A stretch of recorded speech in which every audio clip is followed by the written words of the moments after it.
Oke, kita mulai ya. Kali ini kita bakal ngebuka lembaran sebuah kisah kuno yang luar biasa banget.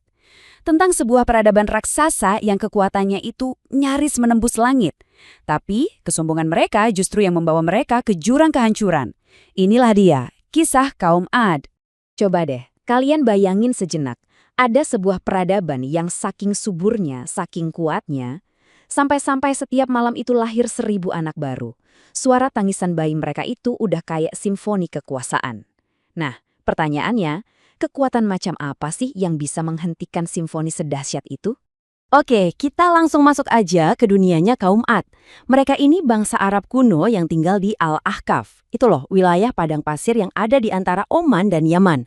Tapi mereka ini bukan manusia biasa. Mereka adalah para raksasa. Rata-rata tinggi pria kaum Ad itu 45 meter. Coba bayangin, itu setara sama gedung 15 lantai. Raja mereka, yang namanya Jalijan, bahkan jauh lebih tinggi lagi.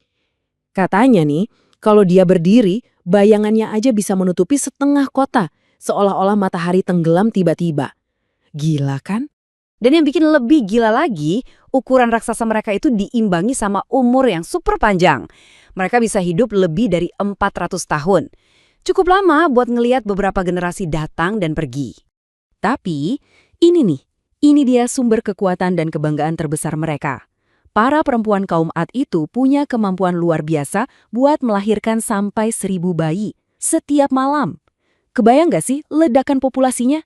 Ini yang ngebuat mereka jadi bangsa yang ngerasa nggak terkalahkan di muka bumi.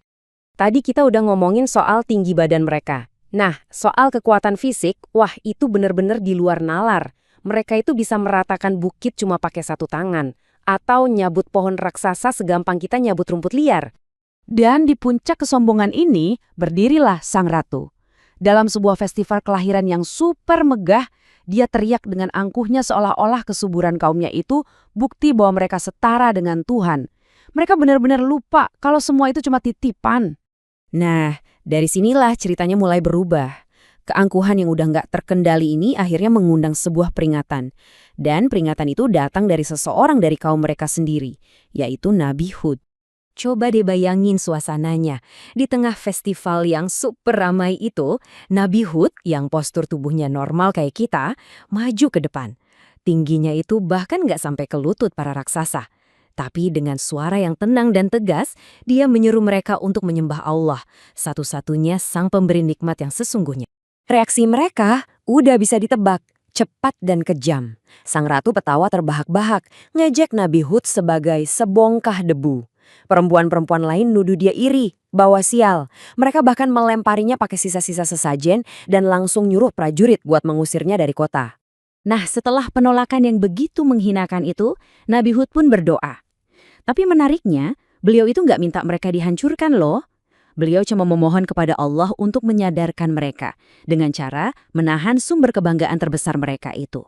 Sebuah doa yang akan mengubah segalanya.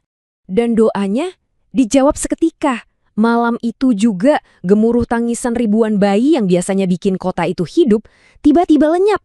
Digantikan sama keheningan total yang pastinya menakutkan banget. Rahim para perempuan kaum Ad yang mereka sombongkan itu mendadak jadi sekering batu. Jadi, hukumannya itu nggak langsung datang semua, tapi bertahap. Dimulai dari kutukan mandul.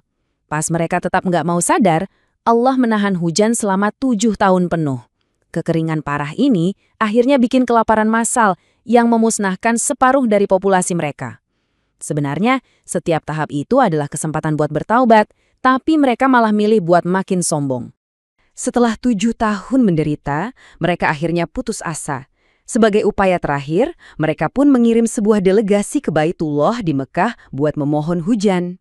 Tapi ya ampun, namanya juga sombong. Bahkan dalam misi sepenting ini, kesombongan mereka itu tetap gak hilang. Delegasi itu malah mampir di rumah seorang bangsawan dan asyik pesta pora selama sebulan penuh. Sampai lupa sama tujuan utama mereka. Pas akhirnya mereka berdoa, Allah memberi mereka pilihan. Awan putih, awan merah, atau awan hitam. Ya, pakai logika simpel mereka langsung milih awan yang paling hitam dan paling pekat. Mikirnya, pasti itu yang isinya air paling banyak. Dengan penuh sukacita, mereka ngeliatin awan pilihan mereka itu bergerak menuju negeri mereka yang lagi sekarat. Pas awan hitam itu tiba di atas kota mereka, wah, seisi kaum Ad langsung sorak-sorai gembira. "Lihat," teriak mereka, "itu awan yang bakal nurunin hujan buat kita." Mereka yakin banget keselamatan udah datang, dan kesombongan mereka sekali lagi terbukti benar. Begitu pikir mereka. Mereka udah begitu yakin, penuh harapan. Tapi, beneran isi awan hitam pekat itu air yang mereka tunggu-tunggu? Jawabannya, bukan. Dari awan itu, nggak ada setetes air pun yang turun. Yang keluar justru suara gemuruh yang dahsyat dan angin yang super dingin lagi kencang, yang disebut angin sarsar. Angin pembinasa, sebuah balasan yang setimpal atas kesombongan mereka. Selama 7 malam dan 8 hari tanpa henti, azab itu berlangsung. Anginnya itu kuat banget sampai bisa ngangkat tubuh raksasa yang beratnya bertonton itu seolah-olah mereka cuma kapas.